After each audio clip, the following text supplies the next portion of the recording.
संस्कृत गद्य।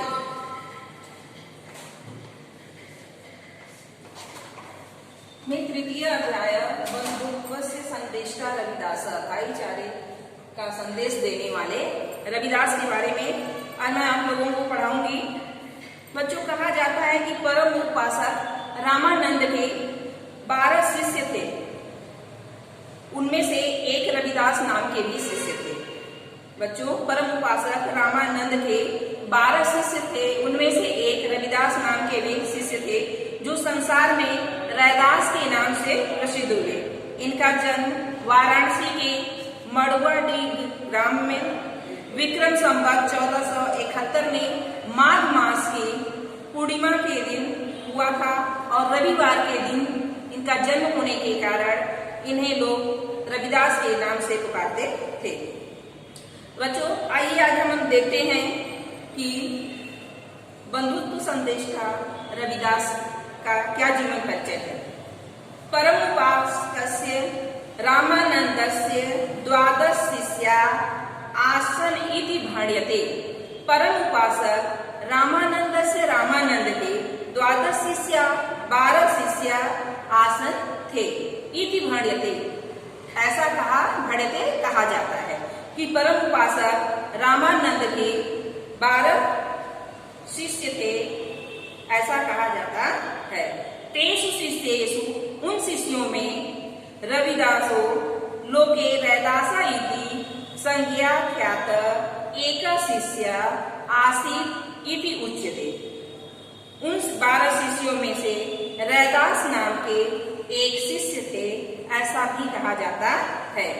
रविदास का जन्म काश्याम मांडुर नामनी काशी के मड़ुआडीह नामक ग्राम में 1471 ईस्वी में माघ महीने के पूर्णिमा तिथि को रविवार के दिन अवध हुआ था।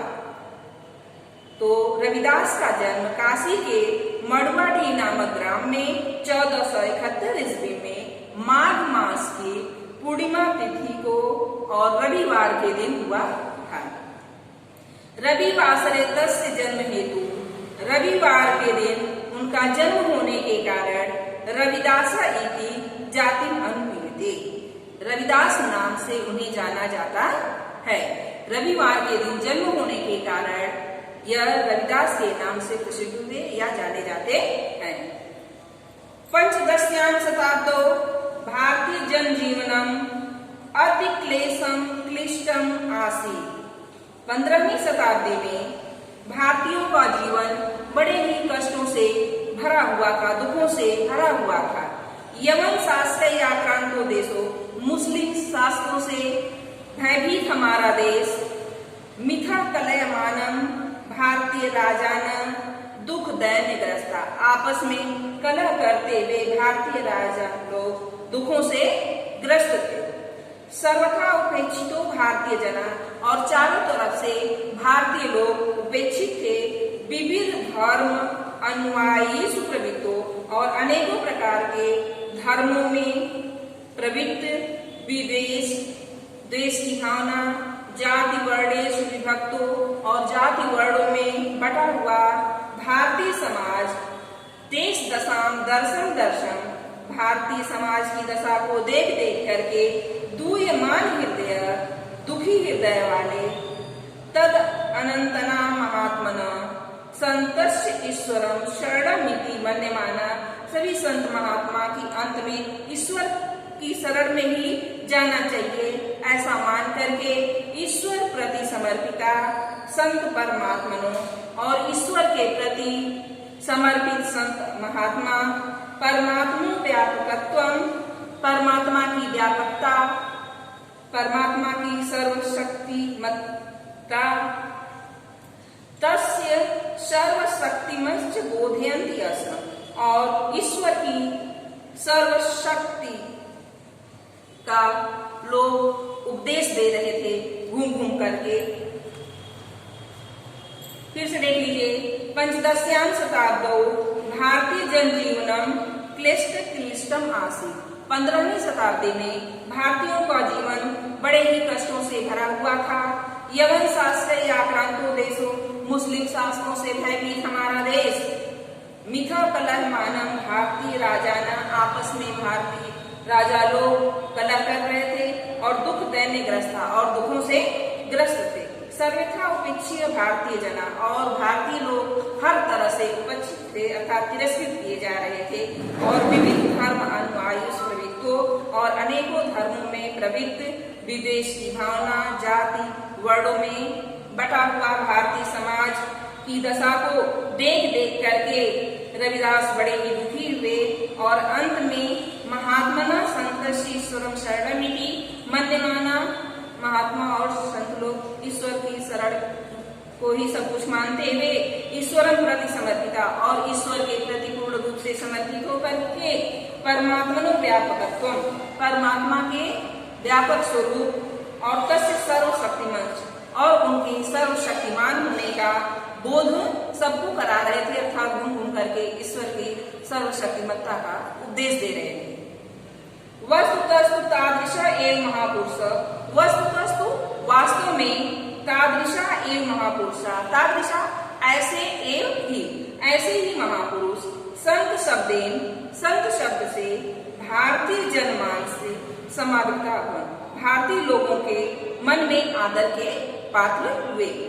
ए पर दुख कात्रा, ए अर्थात जो पर दुख कात्रा, दूसरे के दुखों को दूर करने वाले हो, पर हित रता, दूसरों के हित में सुख में संलग्न रहने वाले हो, दुख जन सेवा परायणा, दुखी लोगों की सेवा भाव करना जानते हो, दलितान शोषितान प्रति, दलितों और शोषितों के प्रति सदया, दया की भावना रखते हो, स्वसुखम अविगण्यत, वह अपने सुख की गणना न करके यदृक्ष लाभा सत संतुष्टा आसन, उन्हें जो कुछ भी लाभ मिल जाता था वह उसी से संतुष्ट रहते थे, अर्थात वह अपने सुख की गणना न करके दूसरों के सुखों के लिए हमेशा वह चिंतित रहते थे। सत्पुरुषो महात्मा रविदास, सज्जन पुरुष महात्मा रविदास स्वकर्मणि निरत, अपने कर्म में संलग्न रहते हुए परमात्मनो महात्म्यम उपवर्णन, परमात्मा के महात्म्य का वर्णन करते हुए दुखितान जनान प्रति, दुखी लोगों के प्रति सहृदय कर्मण, हृदय से कर्म करते हुए प्रतिष्ठान लोके स्थाप्य, संसार में अपनी प्रतिष्ठा को स्थापित किए। सत्पुरुषो महात्मा रविदास, सज्जन पुरुष महात्मा रविदास स्वकर्मणि निरत सन, अपने कर्म में संलग्न रहते हुए परमात्मनो महात्म्य उपवर्णन, परमात्मा के महात्म्य का वर्णन किए और दुखितान जनान प्रति, दुखी लोगों के प्रति सहृदय कर्मण, हृदय से कर्म करते हुए प्रतिष्ठान लोके अस्थाप्य, संसार में प्रतिष्ठा को स्थापित किए। धर्मस्य बाह्य आचार एवं परस्परस्य वैरस्य हेतु, उनका मानना था कि धर्म का बाहरी जो आचार व्यवहार है वही आपस में वैर का कारण है। सविश्वस्ति अस्म, वह इसमें ही विश्वास करते थे कि जो बाहरी भेदभाव है वही आपस में दुश्मनी का कारण है। अतः बाह्य आचारान परिहार, अतः इसलिए बाह्य आचार, बाहरी आचार व्यवहारों को परिहार त्याग करके धर्माचरण विधेयम, हमें धर्म का आचरण करना चाहिए।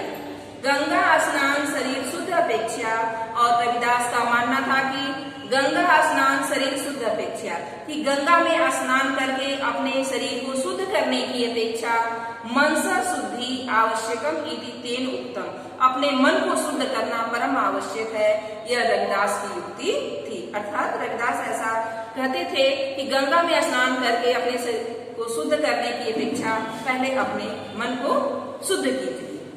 पूते तु मनसि काष्ठाल्याम गंगा इति तस्य युक्ति प्रसिद्ध एव अस्ति, कि मन चंगा तो कठौती में गंगा, यह रविदास की युक्ति प्रसिद्ध है कि मन चंगा तो कठौती में गंगा। बच्चों, आज आप लोगों ने रविदास के बारे में 3 पैराग्राफ को पढ़े। तीनों पैराग्राफ का ससंदर्भ भावार्थ अपनी कॉपी में लिख लेंगे और अगले का और अगला हिस्सा जो है मैं आपको अगले वीडियो में बताऊंगी। धन्यवाद।